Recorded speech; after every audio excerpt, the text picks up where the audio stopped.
Hello and welcome back to Empires of the Future. Denton here with Jackson. Jackson, how you doing, man? I'm doing all right, doing well, but yours sound a little scratchy. Yep, a little scratchy, a little nasally. Just my new sound now. I'm just trying something different, see what the audience thinks. No, I'm getting over a little something. Yeah. Ended up going a few days ago on Saturday, went to the urgent care and had them run a few tests on me, and everything came back negative. They said I didn't have COVID, didn't have flu, didn't have strep, but I went in because I was having a really sore throat, bad cough, aches, and like a day or so earlier, I'd had chills real bad, and I don't know, kind of everything. But they went ahead and put me on a Z-Pack, which I guess, as you're telling me, is a steroid. Is it a steroid? I think it is. Z-Pack? But listen, I'm a minister, okay? Yeah. You're a physician of the soul, not of the body. Yeah, well, I'm on a Z-Pack, whatever it is. So they told me whatever I have, that should take care of it. So, yeah. And I am feeling a lot better since they put me on It's that. one of those deals where you got 7 pills and then 6 pills and then 5 pills. Is that what that is? No, it's 2 pills Great for the people. first day. Okay. And then for the next 4 days, you take 1 pill. It's pretty easy. Okay. Then I don't know. Yeah. I don't know either. But whatever it is, it's helping, I think. I'm feeling better. My voice just hasn't got the memo yet that I'm feeling better. But I am feeling better and hopefully be able to get through this okay. But how have you been feeling? You been doing okay? Yeah, feeling good. Thankfully, no sickness for me, though it's been in my house. It's been in most people's house. This time of year, it's pretty brutal, winter in general, but then when you have weather shifting back up and down, it just wreck sinuses and cause more allergies and sinus infections. And so I know so many people who have been dealing with it. Yeah, it has been weird weather. It's as we sit here, it's now, it's going to be up in the 60s maybe today, 50s, 60s.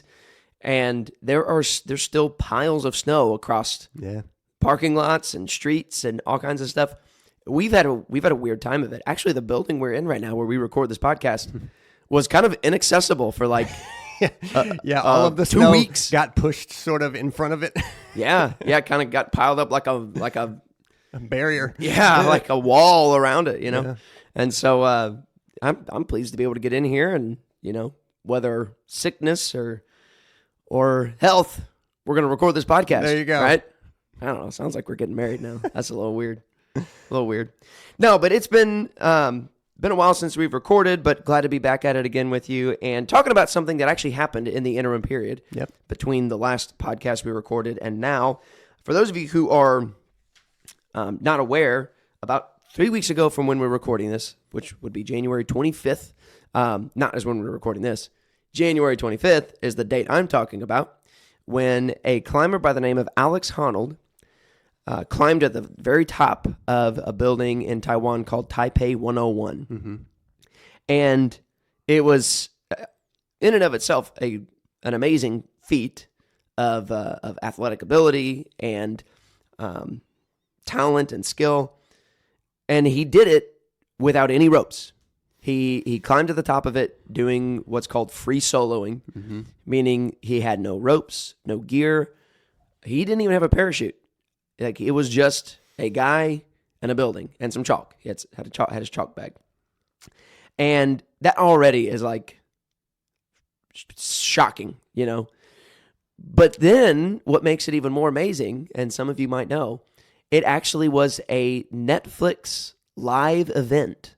So Netflix was there and essentially, I don't know if it's called live streamed, but that's what I'm calling it, live streamed the whole event. They had announcers there. They turned it into basically a live sporting event where there was thousands of people there in Taiwan on the ground watching Alex Honnold climb this tower. They had announcers there. They had drones and camera footage from way up high. They had people, placed along the building to film him. And they filmed live this entire event. What I saw of it was just clips coming through social media, So it doesn't look easy. No, it does not. And this caught my attention, and really, we're not going to be the first podcast to have talked about this feat. I mean, it's going to have been talked about a bunch, but I want to think about and talk about this both about Alex Honnold and his sort of motivations, but also this event that was live streamed, and maybe take an approach at it and offer some opinions that aren't necessarily as common. But also, part of why I wanted to record this podcast with you was I find myself feeling very conflicted about the whole thing. So I love climbing, always have. Grew up climbing trees, climbing walls, fences, whatever I could climb, I was happy to climb it. Loved it. And still do, in large part. I love climbing. Now, my love of climbing has not grown to the place where I'm, driving places to go do, climbing in Yosemite or in well, I know you places. Like sort of your main climbing spot in the area is the rock wall at USI, right? That's right. Yeah, when I was in college, I got included access with, going to school there. Yep. They have actually really good climbing center. Other than Vertical Escape here in town, it's probably the best climbing. I'm calling it climbing center because they've got the best place to do any kind of rock climbing or bouldering. So whenever I was in college, I was doing that a lot. I mean, for a couple of years, I was going 2 and 3 times a week down to go climbing. So loved it. And from there, after college, I did actually have a membership to Vertical Escape, local climbing spot here in town, and would go over there. Ultimately, it was just kind of expensive, and I wasn't using it because it was across town for me. I wasn't using it the way I needed to in order to make it worth it. But yeah, I've always loved climbing, enjoyed it, and therefore I enjoy watching it. I enjoy a little bit of the culture of like climbing and stuff like that. So naturally, whenever I heard about this guy Alex Honnold and the climb he was doing to climb this building, man, I was pretty intrigued. I didn't hear about it until after it happened, though. Somehow I missed the memo. I don't have Facebook, so that obviously puts me out of the loop on some things. But it's still on Netflix even now. You can go and watch it now. So I went back and watched it after it had already been recorded live. And even though I know, okay, this isn't even live anymore. Right. I know he obviously makes it, but he does some of these moves where he hangs out underneath these overhangs, just dangling so precariously over death, and you're just on the edge of your seat like, oh man, this is so stressful, right? It was really, really fascinating to watch, and I did. I watched the whole thing, but it did bring up a lot of my mind of like, man, there's a lot of questions I have about this climb, about filming this thing, about Alex Honnold, and so I wanted to get into it and talk about it, hence why we're doing that here today. And so I tried to find like, man, what are some articles that have been written about this most recent climb, about Alex Honnold and sort of his mindset, and preferably like getting into sort of as Christians how we ought to think about it. Because I already know how I was thinking about it, but I was like, I wonder what other Christians are thinking. There's really not much out there about it. I did a little bit of research.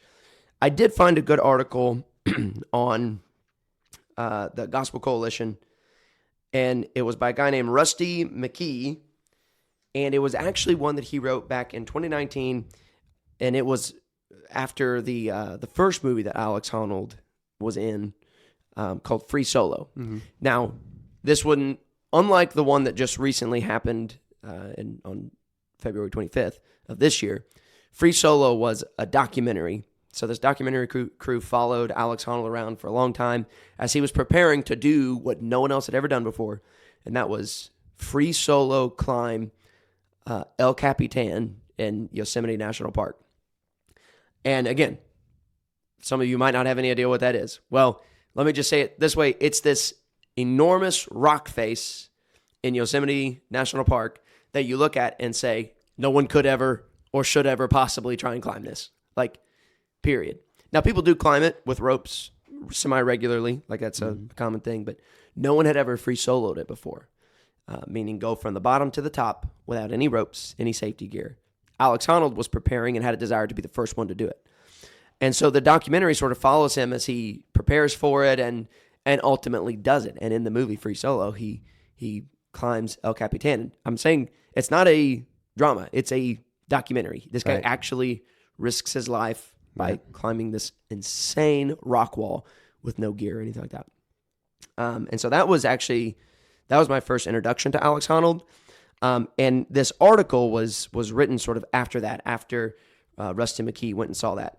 And he addresses a lot of things in the article that I was like, yeah, that's exactly, I think he's sort of right on it. That's the way I was thinking. And so we'll be referring to some of the quotes from the article, but it's about the Free Solo movie, not so much about the most recent one, but a lot of the same sort of thinking still applies. And I know that it still applies because in interviews that they showed with Alex Honnold in their most recent movie, he was saying very similar things, a lot of the same stuff. So, and so yeah, we're gonna kind of use that as a helpful starting point. But I want to start the discussion off by first of all saying there's really a two-pronged discussion to be had here in my mind. And the first is the documenting, the promoting of this event as a live spectacle. Mm-hmm. This event where Alex Honnold, with no ropes, no safety gear, nothing to prevent him from dying, is live streamed to millions and millions of viewers, right? I think there's a conversation to be had about that. And I've heard that going around a little bit, but I think I wouldn't mind engaging with it just a little bit. But then also prong two of the conversation is a conversation about Alex himself, about his mindset, his lifestyle, his relationships, and those kinds of things, his motivations, that I really think is where I'm most intrigued. Mm-hmm. And it applies to both this and really the movie Free Solo, but also all the free solo climbing that he does that isn't filmed. I mean, it's not like this is the only free solo climbing he does is when he's being filmed. Yeah. I mean, he's doing it a bunch. So, did you have something you were going to say? I think that there's a great discussion to be had at this time right now about challenge and danger and achievement. And this article really looks at danger and achievement and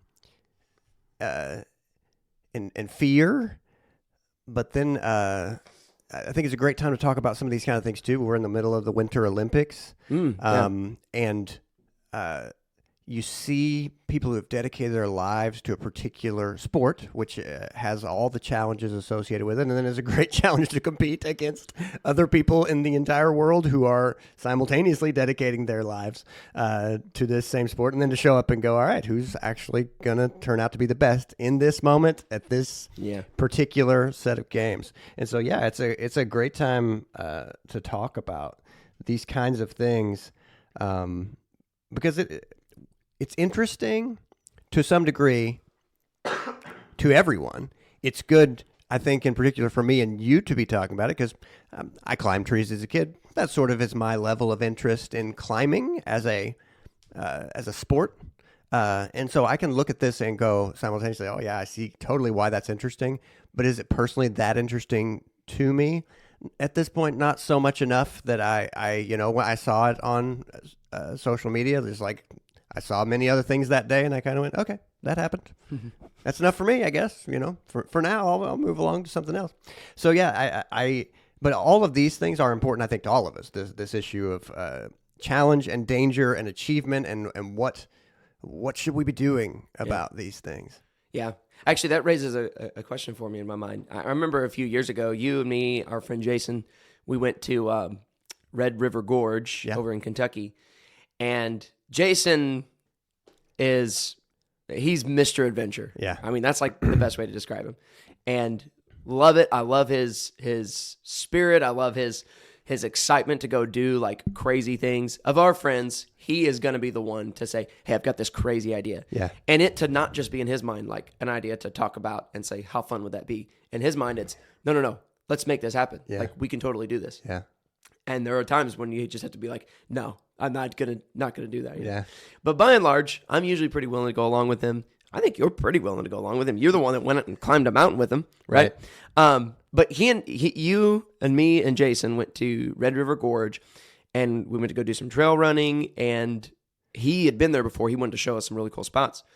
And he said, we got it. Just for the sake of clarity, it ended up being mostly a really, really, really long hike up a mountain. And because we're here talking about climbing, and I just said that I don't climb. I was even trying to figure out. You're talking about your mountain climb with him. Right. So the difficulty of it was that it's a 14,000 foot high mountain, and it takes so long to hike up it. And so that's what's weird about this. All of these types of sports is that I did not climb a single thing. It was just a crazy long hike that was more exhausting in specific ways than I've ever experienced. So just for a point of clarity there, even going on that, didn't know what we were getting into, which is usually the case with Jason. That's really funny.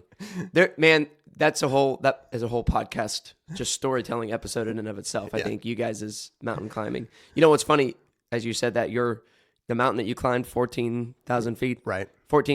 Was it 14,000 or 1,400? 14,000 feet, Mount Bierstadt out in Colorado. Yeah. But that's still impressive. I wouldn't, you maybe weren't climbing like Alex Honnold climbs, but like that's pretty cool. Not many people can say they've hiked a mountain, on the top mountain. That's pretty cool. But when we went to Red River Gorge, to Red River Gorge, Jason was like, "Hey, we've got to go, and we got to go to the top of Courthouse Rock." You remember this? Mm-hmm. And we're trail running, we're going. He leads us along the way, and then he takes us to this great big, basically this giant rock. And he was like, "All right, you guys ready to go up?" And I think me and you were both like, Are we not up? Isn't this it? Yeah, we're at the rock. And he was like, No, we're going to the top. And we proceed to follow Jason. Yeah. What I would say is the closest thing you and I have ever done to free soloing. Yes. Climbing up this rock where we are climbing and pretty quickly get to a point where it's like, if we fall here, we're in big trouble. Yeah. And but we did it.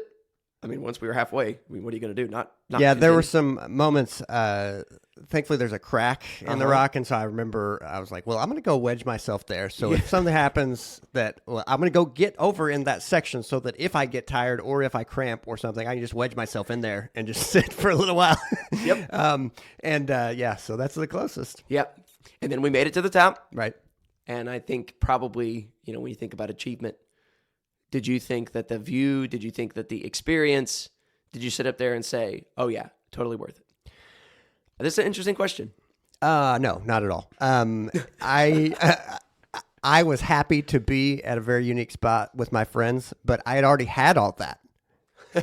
Like the whole experience was a unique spot with my friends, Yeah. So many things, I can think back on that, and multiple things happened that were a great, memorable situation with my friends that were at the tent, hanging out, eating some bacon off a pig that one of us had owned. I'd never done that before, or just a really, really long hike, great conversations. I mean, and moments that, for me, what I'm after in a lot of these things, like, no, that moment, that was worth it. This was worth it. Yeah. And sure, yes, and I'm sure to be up at this high point, it's like, oh, but isn't this yet another? It's like, yes, it is. But this is exactly why you want to have this conversation, though, because it's like, okay, but what are those moments worth from a standpoint of the danger and the risk? Yeah. And how does that play into it? Which is a great and reasonable question. It's a great and reasonable question, and in part because it does demonstrate for us a certain thing, in that you and I are on different points in the spectrum. Where I was oh, that was totally worth it. I loved every second of climbing up. I loved kind of that feeling of, oh man, this is cool, and like I'm gonna feel really good once I get through this, because this is a little bit dangerous, Yeah. and the feeling at the top was, man, I think totally worth it, So like you and I are already at different points on this spectrum. Yeah, sure. And then you just go like way down the spectrum, right. and you come to a guy like Alex Honnold, right?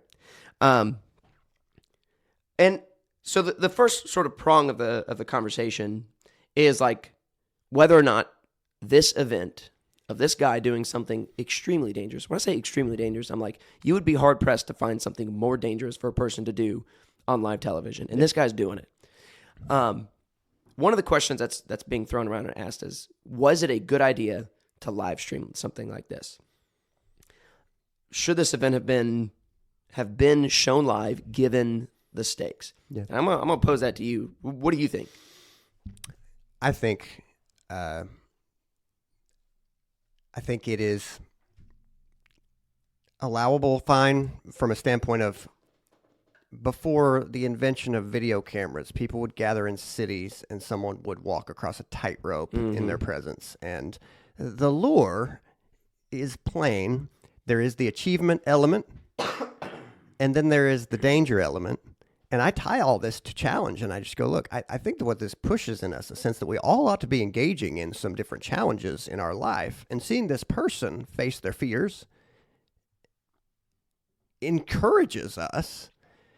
Okay, but does that make what they're doing, does that all make it make sense? No, but we get why people are watching. We all want to feel alive, and we're at different moments of our life situations all the time, and so to see someone face their fears makes us feel alive, and we all want to, and we know we need to face our fears. And so I think from a should it be viewed, yeah, I mean, if people want to watch it, it is fair game to me. What do you say? I think there's a few things that I think about. Part of it comes down to, do we think this activity is something that we want to perpetuate and incentivize?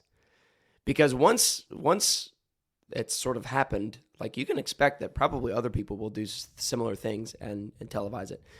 Not necessarily with the backing of Netflix, but nowadays with YouTube and the ability to be a YouTuber, streamer, or whatever, yeah, almost anyone can go and do something like this for themselves. And I'm not convinced that free solo climbing is necessarily something that we should be wanting to sort of perpetuate and encourage. And man, I know that, like, Alex, one of the things that you'll notice if you watch the film, and especially if you watch the documentary that came out a few years ago, he seems to be extremely even-keeled. Mm-hmm. Like, having all of the people there, having the cameras, having the drones, all of that kind of stuff didn't seem to get into his head and phase him at all. Yeah. And I grant that, and I would definitely give that to him. Be like, yeah, he didn't seem to be bothered by it at all. And I would hope if he was bothered by that, if it was a distraction, that he would say something and bail, or whatever. He didn't, and he made it to the top, all that kind of stuff. But whenever the potential for not only fame, that's part of it, but also money to be made. He was paid to do this. Yeah. I think he made, this could be totally wrong, but I feel like I heard something like $500,000 is what he was paid to climb to the top of this, to the top of this building. I think he said something along the lines of, basically, I just want to climb this tower, so I just want the permission. That's really all I needed, right? But he not only gets permission, but also he's making money doing it. To encourage someone and pay them, incentivize the doing of very, very, very dangerous things for our spectacle, I think potentially there's some problems there. And I say that as someone who, man, I have a great admiration for what he displayed and what he did. Mm-hmm. It's amazing to me. He has demonstrated a level of discipline that is virtually unmatched. And when I say discipline, I mean in every area. Like, when he is on this climb, when he's 80 stories up and his muscles are starting to just completely seize up because he's been gripping so much, and he's shaking his arms out, like, to be able to discipline your body to say, we're going to keep going. Yeah. You will keep climbing. Legs, you will keep pushing. All these kinds of things. Man, that's a heck of a discipline. But not only that, the discipline to control his diet, to control his workout routine, his mindset, even leading up to the event itself. So much work goes into it. And this is one of the things that sort of is, if something pushes me back from saying this guy is reckless, he's stupid, because I don't necessarily say those things about him. Probably not reckless and stupid. Definitely not stupid. Because one thing you learn from both Free Solo and from this most recent movie is that all of this is extremely planned. He knows and has memorized every single move he's going to make on this climb. And he's probably already been on these spots with ropes before he ever tries it without. The amount of planning that goes into this by him, planning, preparation, discipline, is enormous. This guy's not flying by the seat of his pants. Yeah. That's not happening, and that's important to recognize too. And man, it's worth admiring the discipline that this guy has put into his craft, his skill, and even this particular climb. It's admirable. Mm-hmm. So much about the human spirit is admirable in this. Actually, in the documentary, or not in the documentary, in the article regarding the documentary, one of the quotes from the article by Rusty McKie. Again, this is about Free Solo, the movie, but it applies to this Skyscraper Live event. He said, Honnold displays many commendable virtues, discipline, focus, and courage to achieve unimaginable feats. His industriousness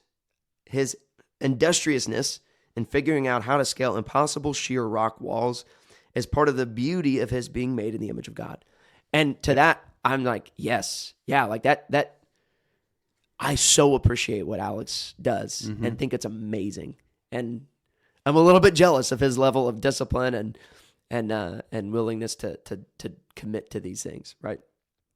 And so I think that needs to be said. And I think that kind of stuff, if that's what we're showcasing, which the documentary, or not the documentary, the event that just happened, the live event, it did a good job of that. Mm-hmm. They did sort of highlight Alex's commitment, his discipline, his fortitude, all these things that I'm like, yeah, I want these things commended. And so yeah, my answer to whether or not it should have been live streamed is I'm not convinced that it's necessarily a good idea. But at the same time, I can see some merits in it. Yeah. And I hear you. I think those are reasonable points. It makes me think of, I think this last Friday night, I don't know if you saw this part of the Winter Olympics. Ilya Malinin was expected to dominate.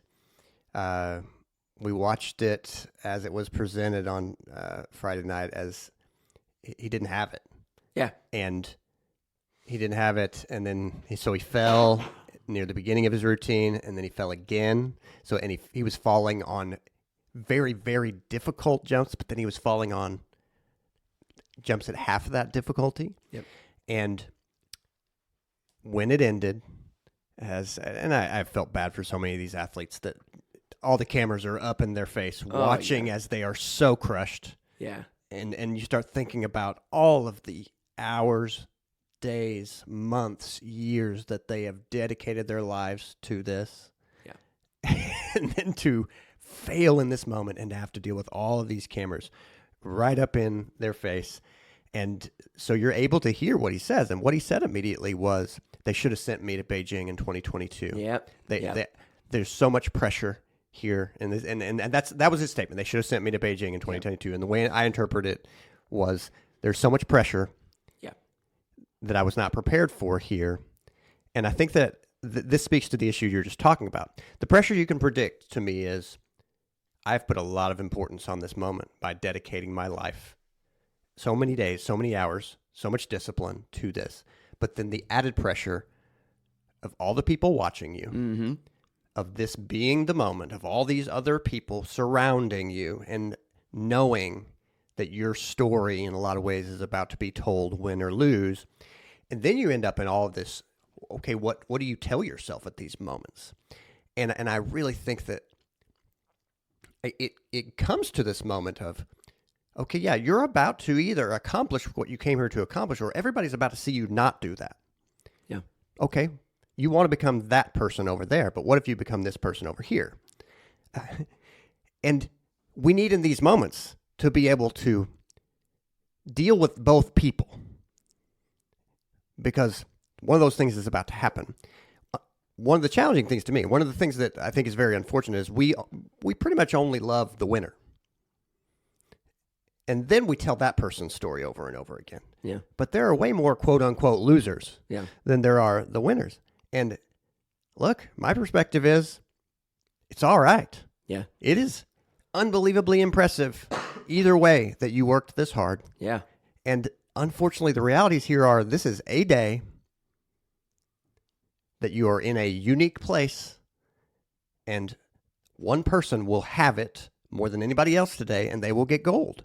Yeah. That doesn't mark their story as that's the only thing that matters. No, it's not the only thing that matters. If this was worth doing, then do it. Yeah.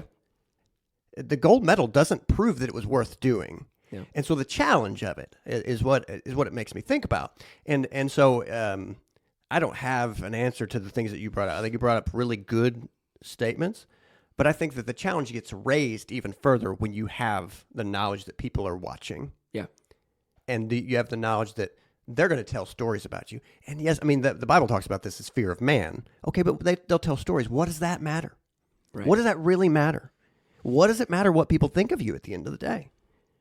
And if you add it all up, what does it even matter what most of the people think of you and what kind of stories they might tell? Yeah. And those are things that, again, we all know that we want some of that, but we all ask questions about it. Like, yeah, wait, how much does that matter? What do I do about that people think things about me? Yeah. And so it makes this all so much worth talking about. But this is the challenge is complicated. And this fear of man issue, everybody's got to think about, what do you do about that? And issues of reputation fall in here and all of this. But isn't what God thinks of you way more important is one of the things that I'm coming to. Yeah. And yes, I think it is. Yeah. But that's a question every person has to answer for themselves. That's right. That's right. And so all these questions are raised, and man, I don't even have perfect answers for them either. But my inclination, my leaning, is that I'm not a huge fan of these things being live streamed. Even like I prefer, okay, let's document it. Let's get it on film in the form of a documentary, whatever. Like I think I'm okay with that more so, because at least it doesn't have all the. Okay, if something bad happens, I mean, he's free soloing. If he falls and dies, that's not something you can just take away if it's live streamed, right. and there's this huge live spectacle, right? It's something you can sort of like soften, at least if you want to, in the form of a documentary. But yeah, because it does make me think, like, what are the consequences of him falling off this building? Right. Not just for him. We know the consequences for him. Like, if he would have fallen off of this building anywhere past the 10-minute mark of this hour and 20-minute climb, if he would have fallen, he was dead, right? But and I know it does get back to what you were saying about people walking across tight ropes between skyscrapers and stuff. And yeah, would have been same thing then with all the people watching. But like, what about all the people watching? What does that do to them? I mean, it has to have an effect. You watch someone die on camera, it has an effect. I mean, we've recently seen assassinations, right, that have been recorded and seen over and over again on the internet. Like, what does that do to a person? I don't think it's good. I don't think it's healthy. And so I'm not a fan. But again, I'm torn because I think this kind of thing also has good things to teach. I think it does teach us about being what it means to be made in God's image, what it means to have discipline, what it means to have focus, right, and to strive for something difficult. Like, this was a really hard thing, right? So, see, I'm a little bit torn, but there it is. I err on the side of, I think I would have preferred it not be a live streamed event. But it was, and I watched it after the fact. So, it's funny. I was watching like a little bit of it yesterday again. I wanted to refresh myself on, okay, what was this part like, and what there were some quotes that I wanted to hear again. So I turned it on last night just briefly, and Kaylee was laying there on the couch. She was like, "Oh, turn this off. I can't watch this. Oh, this is terrible." It just stressed her out, and she was like, "I guess he makes it, huh?" And I was like, "Yeah, this is like 3 weeks old. Yeah, he made it. You would have known if he didn't." But at any rate, that's kind of prong one of the discussion regarding this live streamed skyscraper. It's called Skyscraper Live, I think is what it's called. The second prong, and really kind of where I'm more intrigued, is questions about Alex Honnold himself, and his life, his motivations, his thought process through all of this. Because undeniably, his thought process is very different than your average person in all of this. Because your average person looks at what he does and says, that is crazy. And I'm not crazy, and I don't want to die, so I don't want to do that, right? And to a certain degree, some of those statements are wrongly applied to Alex, I think. Now, the statement of he thinks very differently than I do, that's true. Yeah. That's true, without a doubt. But the question of this guy doesn't care to die, that's not true. And he actually says that in the movie Free Solo, like several times, he makes it clear, like, no, I don't want to die. Yeah. I don't have a death wish. And that's the reason why he puts so much work into knowing every single move he's going to make on this climb. Mm-hmm. Hundreds, even thousands of moves that he has memorized. He knows what he's going to do. He's going to move from the left hand to the right hand, grip here with this, like he knows all of it. It's all, he works so hard to get that down, right? And he does that because he doesn't want to die. That's not the thing. Don't you think that the thrill seeker mindset seems to me to be some version of, no, in fact, this makes me feel alive. There is the discipline element, but danger is an instinct, and we all want to feel alive. It's just for the thrill seeker, there is more of a leaning into danger. Yep. And to go, the discipline gets me to where I can face this danger, and that's a desire that is inside folks who lean into this kind of stuff. Yep. And they actually, in Free Solo, they got very scientific, and they hooked him up to like a brain scan sort of thing, and they tested some of his brain's reactions to being shown certain images and things to sort of stimulate a reaction. And they noted on there that, like, yeah, your brain reacts very differently than average to things that should evoke, like, fear. It takes a lot more to evoke that kind of fear of you. Things that do evoke, like, excitement, it takes something far greater to evoke that from him, which I think does sort of help give you some insight into what's happening, why he needs to be doing and wants to be doing these things like free soloing, is because it's not that he doesn't want to die. It's that, and he says this, the experience of free soloing gives him the opportunity to face that fear and push through that fear. Mm-hmm. He even says there are times whenever, like, I'll be on a rock and kind of panic a little bit. He said it happens. Yeah. But he said to be able to push through that fear, that moment, that panic, calm yourself and make it out, he's like, that's the best feeling in the world. Sure. Yeah. Love it. And and I think everybody listening to this would go, yes, all of us, we are fearful little creatures. I mean, the Bible says we are fearfully and wonderfully made, and that is what is one of the craziest things about being human, is simultaneously each of us is capable of amazing things, but also have vulnerabilities that are so pronounced and so difficult to deal with. And so, that we love that. And all of us can love that and know we need that. But I need to be able to face my fears. Yeah. Yep. But we can usually find it and get a similar feeling from things far less intense than what someone like Alex Honnold can, right? And so that's worth saying. As I've said, I have conflicted thoughts about not just the event, but about Alex Honnold himself. Yeah. On the one hand, I am extremely impressed by this guy. Mm-hmm. Extremely impressed. His discipline, obviously his commitment to being the absolute best in the world at his craft, I think is awesome. And things that I can even relate to. I relate to his desire for adventure, seeking thrill, those kinds of things. Like I said, I still enjoy climbing things. We go to Garden of the Gods. There's a reason why Kaylee doesn't want to go to Garden of the Gods with me, because she knows I'm going to want to go and climb on things, right? I can totally get that, relate to that.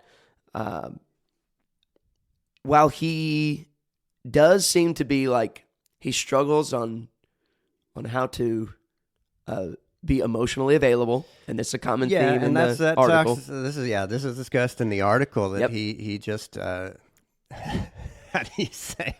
Yeah, he has a hard time with relationships. He's awkward, to say the least. I think that's awkward is like probably the best way I could describe it, and yet it doesn't even come close to really putting a finger on sort of how he is, especially with Sonny, who in Free Solo was his girlfriend, and then is his wife now, and things like that.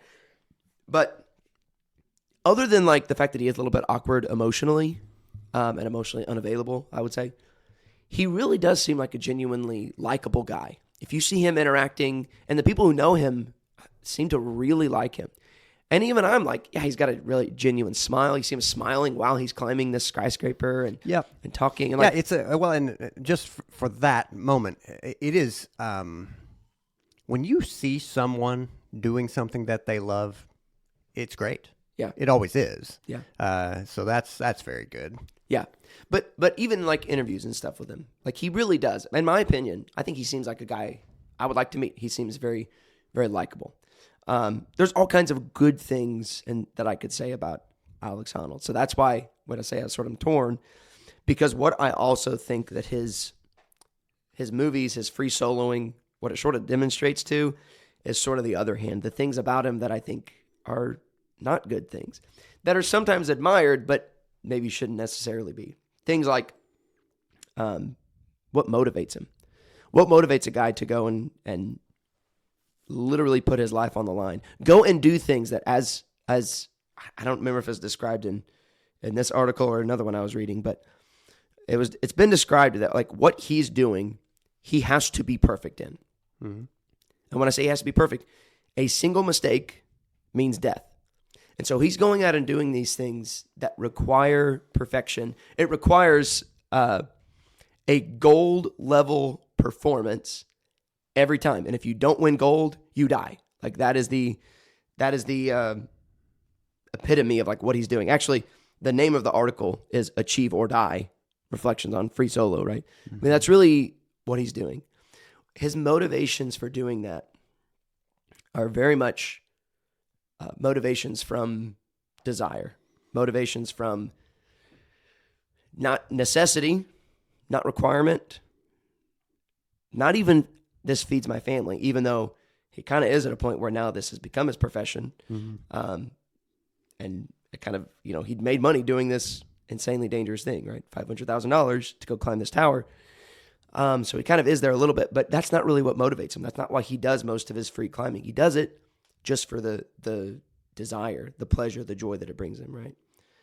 And I don't know that I would say that's worth the risk that is involved, particularly for someone who does have a family. I mean, he had a family even before he was married.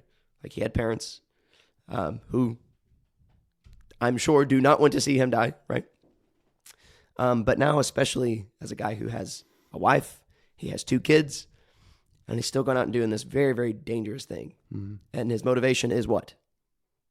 I mean, it seems to be desire. I mean, and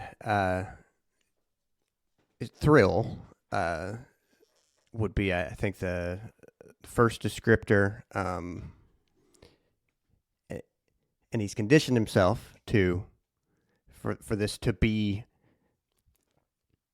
I mean, his kind of daily life enjoyment. As far as it is hard for us to judge when it gets to be work to some degree. It's like, mm-hmm. This is what this guy does. Yeah. And which is why I think that the Olympics are a helpful sort of, it is not the same, but it is one step over.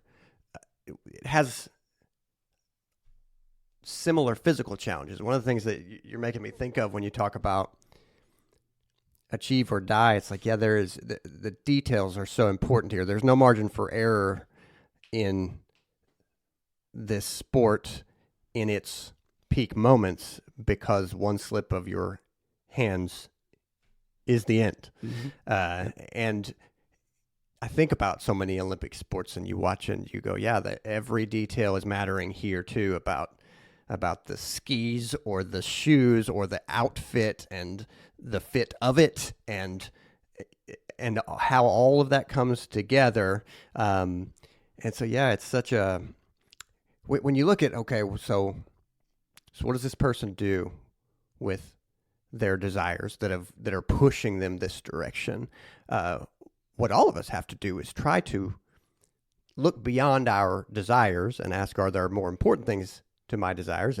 And God is not leaving our desires to no account. But what we know we all have to do is to go, I want to seek first your kingdom, God, and help me to see which then desires ought to live and which desires ought to die, and which desires ought to be tempered, and then which ones I can give to you. And you, make infinitely more already than I have. We should not be the arbiter or the judge of all of our own desires, and we should definitely not just give any one desire its absolute leeway. Right. This is a peculiar instance where this person giving a single desire all this leeway gives them a lot of attention, even gives them money, because of the peculiar details of our world. Yeah. That our world has fallen. In a lot of ways, there's a beauty that pulls you into this because it's all natural danger. The rocks have been there. Yeah. You know. The buildings haven't. Right, the buildings haven't. But the rocks so I'm more referring to El Capitan than Yeah. than the building itself. And those things. I mean, but even the to watch this itself, obviously there's a beauty to it. There is a beauty in the what you're seeing in the background, but then there's a beauty in humans pushing themselves to the max. And that can be certainly referring to Alex Honnold here, but this is when you see Olympic athletes just doing their best to accomplish something. It's sort of like watching musicians. You don't. Believe me, I'm not a phenomenal musician, but I can tell you, when you are making music, you are not thinking about what you look like, because if you do, you will fail most of the time. Yeah. You just have to focus on trying to do your best, and also kind of just relax in trying to do your best. And so there are many other things you're trying to think about. But then there is this beauty in watching a skier cut down a hill. Yeah. And there is, yes, the physical form, but then there is the interaction with the elements, all in this pursuit of doing their best. Yeah. So, yeah, that's all happening at once, and it very much draws you in. But then still where you are right here, this is still a human being living his life in this case. And what do we make of that? Yeah.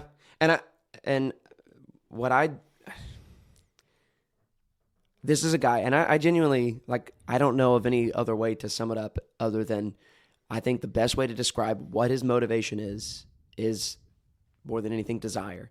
And I'm not necessarily just going out too far on a limb on that. There's a quote from they did an interview that they showed during his climb of the skyscraper with his wife, Sonny. And this is what she said. This is how she described sort of what he's doing. She said, "We all have some innate desires within us. And look at what's possible when you follow that desire." Talking about her husband's desire to climb this great big tall thing with no ropes and nothing, right? Yeah. And as you said, God has put innate desires within us. And some of those desires are good.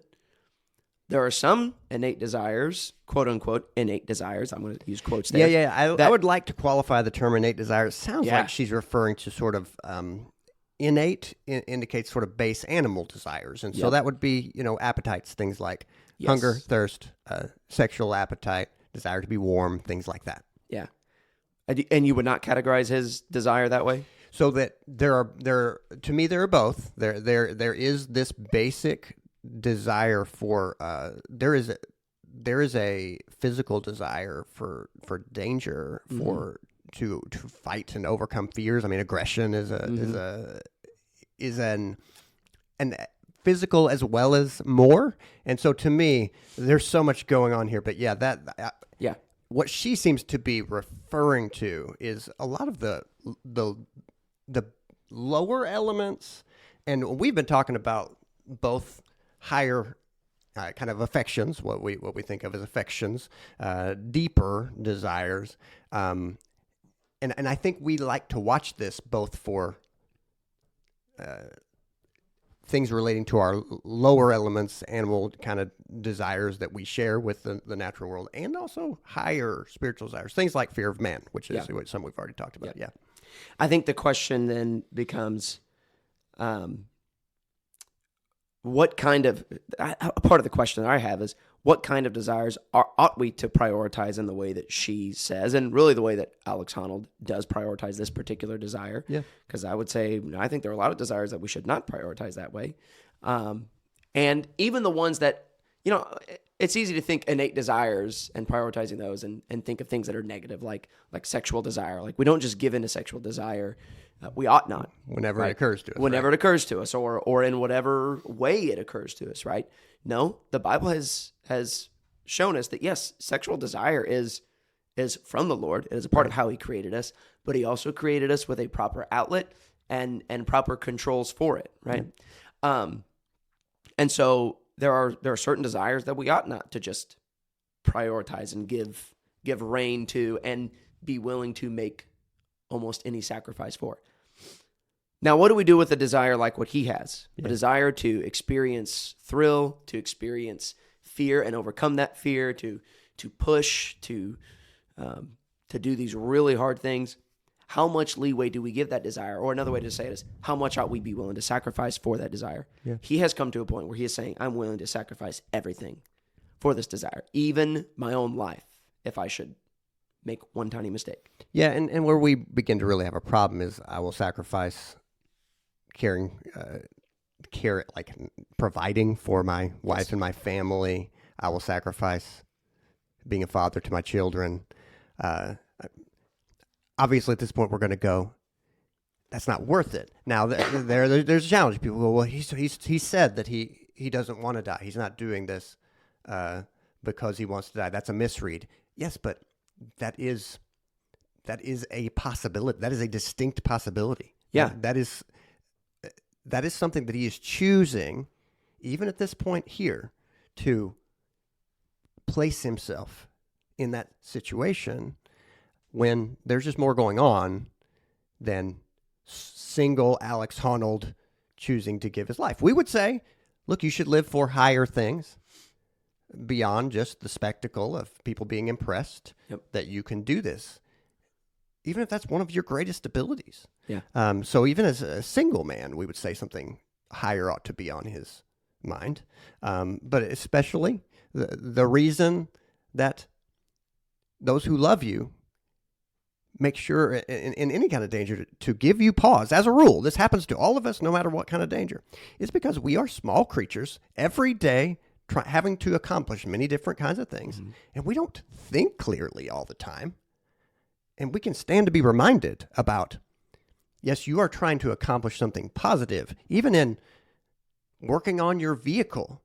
And if you're underneath it and somebody comes to you, whether it's your wife or a friend or your father, your child, if they say, hey, when you jacked that truck up, did you check to make sure it was stable where it was sitting? Do not brush those sorts of things off. Right. Because we are all vulnerable to wanting to accomplish in as short order as possible the thing we're trying to accomplish and blowing off the dangers associated with it. Yep. Because we have so many things we're trying to accomplish. Yep. And we, of necessity, often tell ourselves, this is about how I think this will go. This is my plan. Yep. Our plans are not God's plans. And so, yeah, that's all needed. It's all needed. One of the, really just getting at the heart of it. Now, again, this is from the article written after the movie Free Solo came out. And so I think this has only become more true now. But this is what Rusty says in Free Solo. He says, while Free Solo touches on the freedom and joy that come from a willingness to sacrifice comfort for a greater goal, which is what he does, it misses the mark of actual flourishing. The achievement is not others-centered. Honnold is willing to sacrifice his life not for others, but for himself and his own fame. Now, the only thing I'll say here, certainly it'd be easy to conclude what Alex Honnold is interested in is getting famous. That's why he was willing to have them do a documentary about him, do this skyscraper thing live. That may be the case. I would even give the benefit of the doubt to Honnold and say, I think there's a chance he's willing to put up with the cameras so that he can keep doing this thing that he really wants to be doing. Yeah. I actually, if you watch interviews and stuff with him, I think that might be the case. Yeah. I'm willing to grant him that. But nonetheless, it still is a selfish motivation. We as Christians, we are not opposed to sacrifice. Sacrifice is good. But sacrifice is good when sacrifice is for the right reasons. Yeah, you sacrifice for a higher thing, yes. Exactly. But when your sacrifice is for yourself and your own desires, then it's not good. And that's when it becomes a problem. And in Alex Honnold's case, obviously the greatest sacrifice that he's potentially going to pay is his life. But even more than that, I think he's even sacrificing other things, relationships, which has obviously been the case, sacrificing the, for example, in Free Solo, his girlfriend at the time, Sonny, who's now his wife, like there's moments in there where they're talking and she's like, man, I really love you and I don't want you to die. And do you think you would ever be willing to give up free soloing? Because I really, it scares me and I'm afraid you're going to die. Mm-hmm. His basic answer was, nope, never going to give it up. Not for you, not for anyone else. And if you don't like that, then we don't have to date, was essentially the response. Now, he wasn't saying that in a malicious way, in like an angry way, but it was an attitude purely of, no, this is my priority. This is what is supreme to me. You are welcome to be in my life, and I'll let you in, and I'll even enjoy having you in my life, so long as you don't get in the way of this. Yeah. And if you start to get in the way of this thing that I want to do, then that's as far as I'm willing to sacrifice. Yeah. I'm willing to sacrifice my relationship with you for the sake of this desire that I have. And honestly, I think that's only gotten worse now as he has also 2 children, where the potential sacrifice of his life becomes so much greater because he's also potentially sacrificing a husband, a father to 2 children. And here's another quote from the most recent movie. He said, people ask me if my risk taking has changed now that I have kids. Because obviously from the last movie to this one, that is the biggest change. He got married and he has 2 kids. So he said, people always ask me if my risk taking has changed now that I have kids. My go-to answer is, I didn't want to die on a mountain before I had kids. I still don't want to die now that I have kids. Basically, his answer is, no, it hasn't changed. Yeah. My risk taking hasn't changed. It was the same then as it is now. And man, I hear that and I can't help but say that seems really selfish. Yeah. Yeah. And what's challenging? You and I don't know Alex Honnold personally. So what is his story and what's he going to do with his life, let's just say? So it makes me just want to leave him aside for the moment because I do clearly know this.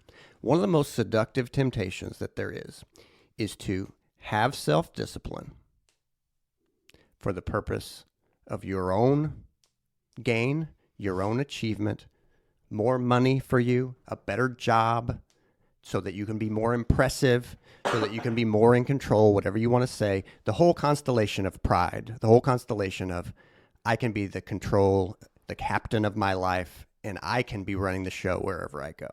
That is one of the most seductive temptations there is, and it lives behind self-discipline. That some people who we will be tempted to be impressed by in our life are disciplining themselves not to glorify God, not to love others, not so that they can be a help to people. This you say a lot of things, but so that they can get more for themselves. And that's not a life well lived. Right. And that will be taken from them. Right. Sooner or later. And that is, and has been, throughout the ages, a temptation. We are all impressed by people who have self-discipline. We know we need it. Mm-hmm. But there is always more going on behind the scenes. And meanwhile, having discipline for God means our discipline is for our good. Mm-hmm. He knows better than we do what ought to be the purpose of our life and day to day how we ought to be spending our minutes and hours. And trust in Him leads us to a better place. And this is also important for all of us to be thinking of, because yes, here we have Alex Honnold living his life, but it enables us, it gives us this ground to reflect on, okay, what is the goal of all of your discipline? What are you trying to do with it? And that's a fundamentally important question for all of us to be thinking about in the grand scheme, but also in detail throughout our daily lives. Yep. And along the same lines as that, I think a question to be asked is, what role do virtues such as duty and responsibility play? Sure. Because I think that's one of the questions I would have for someone who thinks this way. And yeah, you're probably right. We want to be careful. I don't want to be too harsh on Alex Honnold. As I've said, I have a lot of respect for him, and I always say that because there are things that you say to cameras. Yeah. It would be a curse for him to let these movie makers know every detail of his life. Sure. And they don't need to know, and you and I don't need to know that. Right, and those interviews are edited anyway. We don't know exactly how he said it or what they did or didn't cut. You never know. But nonetheless, whether it comes to pursuing the free soloing of a great big tower, or whether it comes to some other achievement in life, the question of how do we balance both desire, even if those desires are for things that will require discipline and hard work and all those kinds of things. How do we balance desire with duty and virtue? What are my obligations? What is my duty in life? Mm-hmm. And how does this thing fit into that? Mm-hmm. As a father, I say, this is not even to mention the fact that as a Christian, there's a supreme duty and responsibility that I have in my life, and that is to glorify Christ in all that I say and all that I do. But in addition to that, I know that a part of that means as a father, I have a duty and a responsibility to love my children well, to care for them well. As a husband, I have a duty and responsibility to my wife to live with her in a right way, to honor her, to love her, to serve for her. And a part of what that means is to sacrifice for her, such that when me and my wife, if we ever go to Garden of the Gods, I know she's going to say, Denton, I'm asking you, please don't climb up those rocks. There is a right and wrong way that I could respond. Yeah. I could respond and say, I have this innate desire, and I'm going to do it, and I don't really care what you say. Or, I'm sorry you feel that way. I do care, but I'm going to climb it anyway. You know, I think that's not an honorable way to handle myself with my wife. I think if my wife says, it's going to make me really uncomfortable, and it's going to bother me and trouble me if you do this, I'm going to say, then I'm not going to do it, because I don't have to. I don't need to do that. I have a desire to, but that is not so important that I'm gonna deny you this. And I think a very diminished version of what's going on with Alex Honnold. But nonetheless, I do think that there's an element of that I think is missing in the conversation of a guy like Alex Honnold. Where does duty and responsibility come in? How much does that influence his motivation? And my fear is that maybe it doesn't motivate it enough. Yeah, and I mean, the joy that we're all after in all of our daily lives, trying to live for the glory of God, living full lives, drives us to fulfill our duties. I mean, our duties is what we call the things that we know we ought to do, but in our weakness, we all realize in our daily lives, I don't always have the joy that I ought to with the things that I know I need to do. And so we then temper ourselves. And the words of those who love us temper us and help us to temper ourselves to go, okay, I don't have perfect knowledge of who I am and who I ought to be, but the people who love me are helping me get there every day. And so that is the path that God encourages us. That is the path that God calls us to walk. Is He loves us first, and He gives us other people who genuinely love us, and they help us then to become who we ought to be here. But that is the same path. It is who we ought to be for all eternity. Yeah. And so this was really helpful to talk through in thinking about why are we so interested in challenge and danger and sacrifice. And sacrifice, achievement, and all of these things. It's necessary for all of us to think about every day. Yep. I would conclude just with the final words of this article. He kind of asked a few questions. Questions such as, what mountain are you climbing in life? And searching for the summit. Hang on, I can't even read this. What mountain are you climbing in life? And is reaching the summit worth whatever sacrifices it's taking to get there? Are you sacrificing yourself for others or others for yourself? What in the end are you willing to die for? And these are good questions. And this is what he says. For the Christian, the gospel of Jesus Christ provides the decisive answer. Only Jesus is finally worth living and dying for.